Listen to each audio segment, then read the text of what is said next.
Maybe you've been studying for weeks, or you forgot all about your test until you walked into your classroom. Oh my God, that's today? Whether tests freak you out, Oh no, oh no, oh no. or you stay calm as a cucumber, I'm gonna rock this. knowing several different test-taking strategies can help you do even better for any type of exam they throw at you.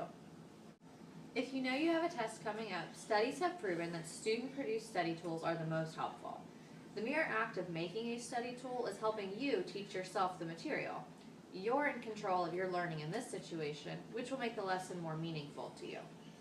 Some students enjoy making flashcards or outlines, while others may go back in the textbook and answer end-of-the-chapter questions. You need to find out what works best for you.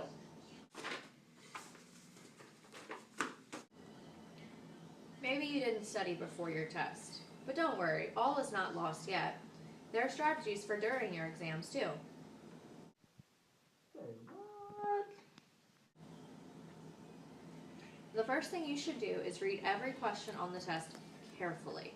If you're nervous, jumping into the test first thing may compound that anxious feeling, but by reading every question, you can mark the ones that you can answer easily, so when you do begin the test, that will save you more time for your harder questions. Maybe it won't be so bad after all. Another technique is called splashdown. First, make sure that you're allowed to write on the actual test. If you can, when handed your exam, write down anything and everything you can remember. I've used this method for years and it's one of my favorites. One of the greatest resources you have is the actual test itself. Wait, really? Have you ever heard the expression, use the test to take the test? Sometimes questions have the answers to a different question built into themselves. If you're completely stuck on a question, go back or ahead to see if maybe another question asks about the same thing or something related. After all, your test isn't going to lie to you.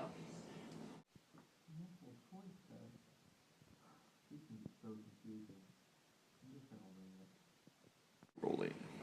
Process of elimination is a classic test-taking strategy for multiple choice tests. If there are 4 choices and you've decided to just guess, you only have a 25% chance of being right. Read each potential answer carefully. Are there any you know just aren't right? If you can narrow your choices down, your chances of being right go up. If you can rule out 2 options, your chances of being right have gone from 25% to 50%. Are you feeling more confident yet? I sure am. Short answer and essay questions needn't trick you up. When facing these kinds of questions, read slowly and thoroughly. What exactly is it that the question is asking you to do?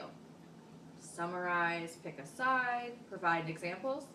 Sometimes with these questions, it's easy to get off track and not answer what you've actually been asked. Be sure to have a clear thesis and then go back to reread what you've written. Does everything connect to your main idea? You may have a great answer, but if it's not for the question your teacher or professor asked, or you haven't answered all that the question asked, you will lose crucial points. Uh-oh.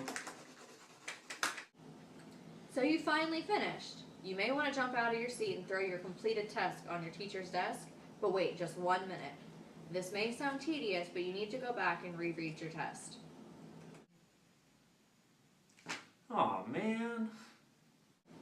Make sure you've completed each question and check your answers again.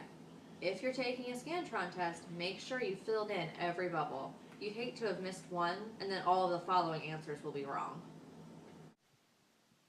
I skipped question 13. Good thing I checked after all. Let's review. So this week, Drew has an important biology test. So Drew, what are you going to do before test day this time?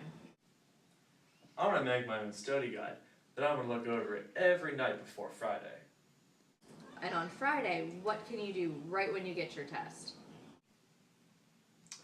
Well, first I'm going to splash down everything I can remember. Then I'm going to read each question, see what I'm up against. As I'm reading, I'll mark the easy questions that I definitely should know. But what if you don't know the answer to a question? I'm going to scan back over the whole test, see if I can find the answer buried in another question, or maybe another answer.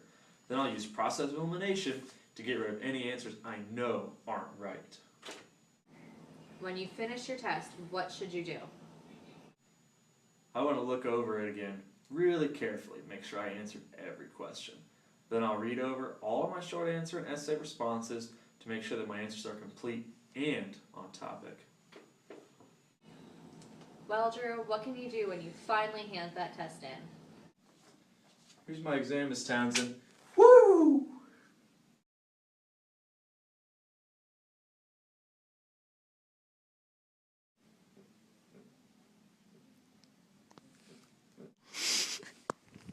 I said ready, and you should have just gone. When's action? Well, I don't want to have to edit out action. Okay, you say ready, I'll wait 2 seconds and then go Okay. to Mississippi. Oh. I'm going to make my own study guide. Then I'm going to look over it every night before bed. Then I'm going to sleep with my book under my pillow. Read each potential answer carefully. Are there any? Well, Drew, what can you do when you finally hand that test in? Well, Drew, now that you've finally...